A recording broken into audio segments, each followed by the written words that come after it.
Kanismakers, this is a day 5 of our vacation here in Tangalan, Aklan. And you know what mga Kanismakers, nandito kami ngayon sa Barangay Dapdap para mangisda. Sana meron kaming sana meron na kaming mahuling isda rito, makachamba ng malaki-laki. At alam niyo mga Kanismakers, it's almost 5 PM. So dapat bilisan namin bago magdilim. Mga Kanismakers, kita niyo yung daanan. You know? Ang dami namin eh. Grabe. Kawayan lang ang dinadaanan namin at medyo shaky yung yung floor. Pero mukhang naman, mukhang stable naman. You know? See? Ganda ng palaisdaan dito mga Kanismakers, you know? Siyempre, di ba? Yung mga Kanismakers, sana makachamba kami. Grabe, no? Lalim pala ng tubig dito. Siyempre, palaisdaan eh. Usual sa mga palaisdaan, karamihan dito malalalim. Ito, ang lalim, no? Nakakatakot dumuga. Ang lalim! Lagyan natin. Alright. Ito na nga, sinimulan na nga ni Uno mamingwit. Yun o. Siyempre, ito talagang pambato namin pagdating sa mga ganitong bagay. Anong nilagay mo dyan, Uno? Ano lang, pasayan. Saan? Ano yun? Oo, doon ba? Bulate? Hindi. Hindi. Bira. Makahuli kaya tayo rito. Tingnan natin eh. May isda, may alaga. Oh, wag kayo masyadong malikot. Walang tulakan. Malalim ha, walang tulakan. Walang bato dito. Ito na nga, sinimulan na nga namin mamingwit. At syempre, number 1 rule, walang tulakan. Dahil malalim. Malalim ang tubig mga Kanismakers. Mga Kanismakers, hindi ako sanay dumaan sa ganitong daanan. You know? Na ano na ba? Naalis na? Dalawa lang ang rod namin, dalawa lang ang fishing rod namin. Yun ang hawak ni Uno. Isa ito, inaayos na ni Eman.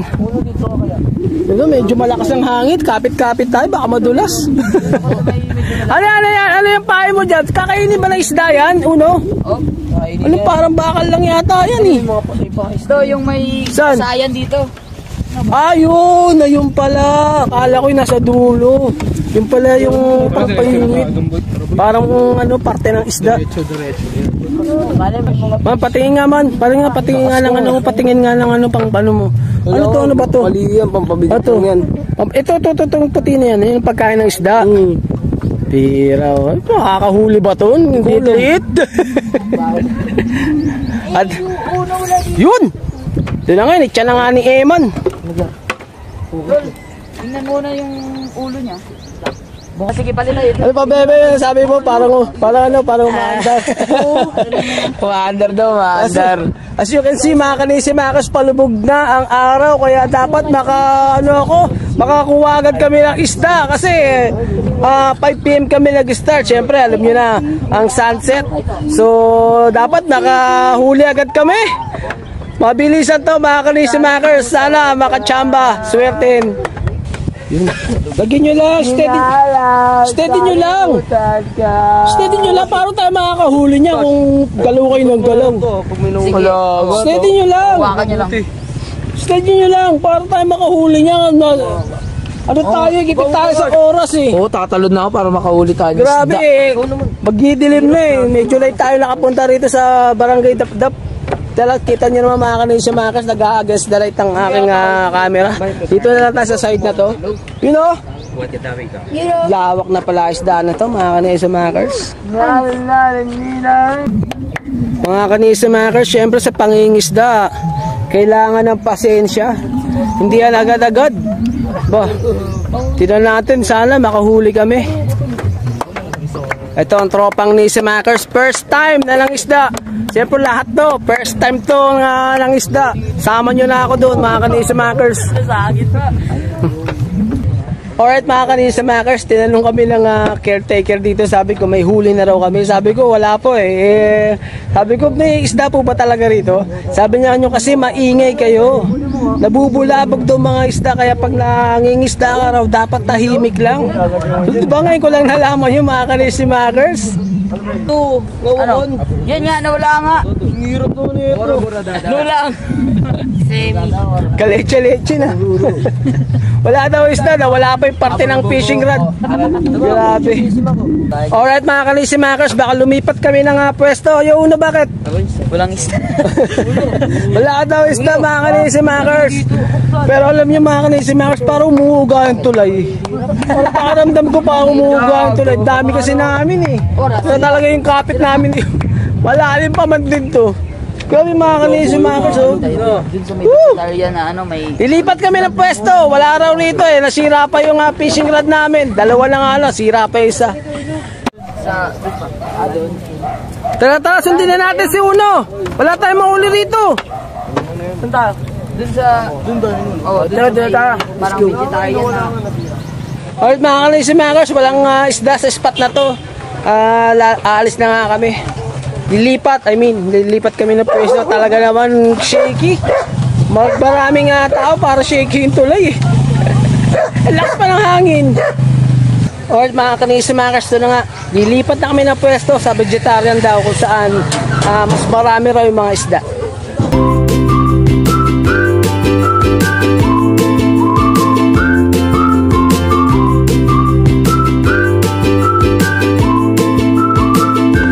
Alright mga kanisimakers, dito na kami sa dulo ng barangay Dapdap kung saan daw maraming isda.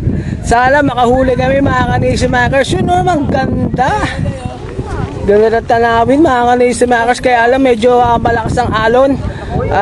Sana pala rin this time. Ito na nga mga kanisimakers, sinimulan ng mga isda ng tropang kanisimakers. You know, delikado na pag nadulas ka rito talagang eh padulas oh, padulas eh, diba? Ito na, nangingisda na. Sana nga makachamba. Nandito na ako. Ako nga boy, ganito ka naman. Pabihira! Mga kanisimakers, meron daw na uli si Uno. Pabihira. Tingnan ko nga. Ang liit. Tingnan ko. Yung mga tropang kanisimakers yun o. Nakahuli kami, alam nyo gano'ng kalaki. Si Uno lang. Ako si Uno. Courtesy of Uno, syempre nakahuli. Kita ba naman to? Yun o. Grabe naman. Sunod naman, manghuli ka naman. Sa pusa lang namin to. Napakaliit. Boy mo. Grabe oh. Gana eh. Ano klaseng isda to Uno? Parang ano yata. Parang hindi ko rin alam. Mga kanisimakers, grabe yung gumagulo-gulo po. Yun o, nakachamba. 1-0. Yun lang pag... For the first time, kauna-una ang huli na tropang kanisimakers. Napakaliit. Napakaliit na isda. Grabe mga kanisimakers. At least nakachamba si Uno. May flies ka, di ba? Gusto ko lang makita ng malapitan mga kanisimakers kung paano tinatanggal. Ayun, kinakawitan pala yun. Nakakawit pala yung ano, yung pamingwit sa talaga ng isda. Kaya pala wala talagang kawala. Sana all. Buhay pa yan. Nilunok. Yun, nilunok yun oh. Talagang Ang liit. Di mako. Isang kagat lang. Yun na. ayun na. Nasira ng bunga. Yun. Patay naman na ang isda. Wala na, paano natin kakainin yan? Late? Patay na yan. Kalaban. Hanap tayo mas malaki, makakachamba tayo yan. Posibleng hindi, napupukul ulit yan si Uno. Naka 1-0 na kami mga kanisimakers, 1-0 pero napakaliit na isda. Yan na. Pangalawang itcha ni Uno. Tingnan natin kung makakachamba. Ito mga kanisimakers, gustong mamingwit oh. No way. Lang, wala. Kaso lang, dalawa lang ang fishing rod namin. Siyempre hawak ni Emma, saka number 1 si Uno. Ito. Ito na guys, lolo. Ingit na si Hans. Gusto na mamingwit. Pero mga inggit, pakita sa camera mga inggit. Mahiramin niyo naman yung isda. Para Alam niyo mga kanisimakers, personally, mas gusto ko pang mag-sightseeing dito o magpahinga mag-relax kaysa mga isda Ang gulo ng tropang kanisimakers, pero maganda itong mga isda pag ikaw lang mag-isa, tahimik. This is the right place to be. Talaga naman, napakaganda ng tanawin.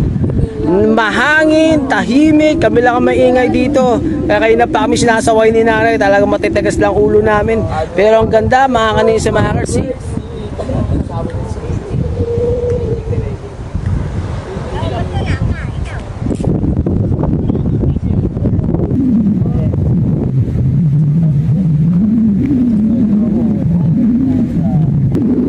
Sana makatsampa tayo ng malaki-laking isda.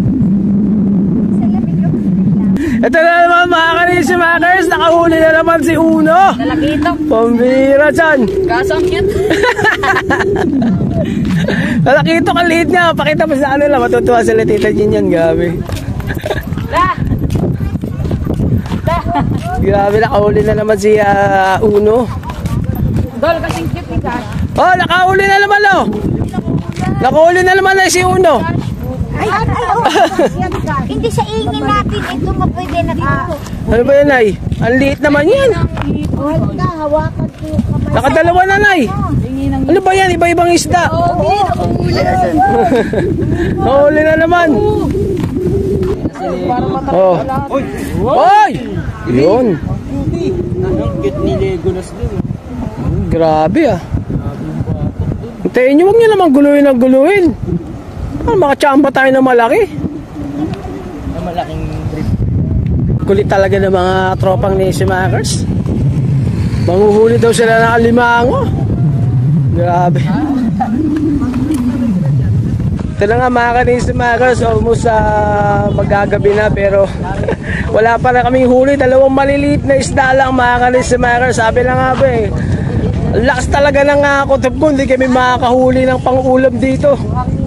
Alright mga kanisimakers, yun, may 3 aso dito nanghihingi ng pagkain sa amin, mga payatot. Mga payatot na aso. At syempre ito lang nga mga kanisimakers, in-enjoy na lang namin ang moment namin dito.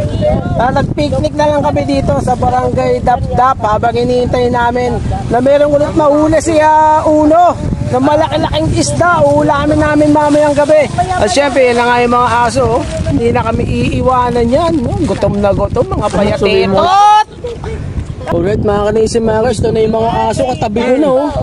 Siyempre, mamimik. Pulis daw. Police siya. Kung sino pulis dog to? Sa likod ko na to. May aso pala sa likod ko. Kami may-ari yan. Pulis may-ari yan. Pulis. Ayan na, sumali na. Ayan na, sumali na sa tabi ko. Sa tabi ko. Opo, dalagado yan. Kilos. Ano dito? Hawakan nyo to. Itchin nyo sa malayo. Bakatin tayo. Bakatin tayo. Itchin nyo sa malayo. Sabay tayo. Nice one. Tatayo na si Nishima. Tayo na tayo guys. Akin, nabigyan mo ako. Alright. Kasi yung pakainin ko yung payatot na Ama, nakakaw. Yung payatot. Yun o. Nag-awa yan, mataranta. Alright mga kanisimakers, palubog na yung araw. Nakikita na sa likuran namin. Makikabalita muna kami kay Uno kung meron na siyang huli o wala. Pero palagay ko wala. Boss Uno, ano? Sira na yung huli. Pak tayo, kaya pala hindi nila kahuli si Boss Uno. Siyempre. Grabe mga kanisimakers. Grabe mga kanisimakers. Ayun o, palubog na yung araw. Palubog na ang araw. Pero hindi kami successful. Dalawa lang ang nahuli namin. Maliit pa.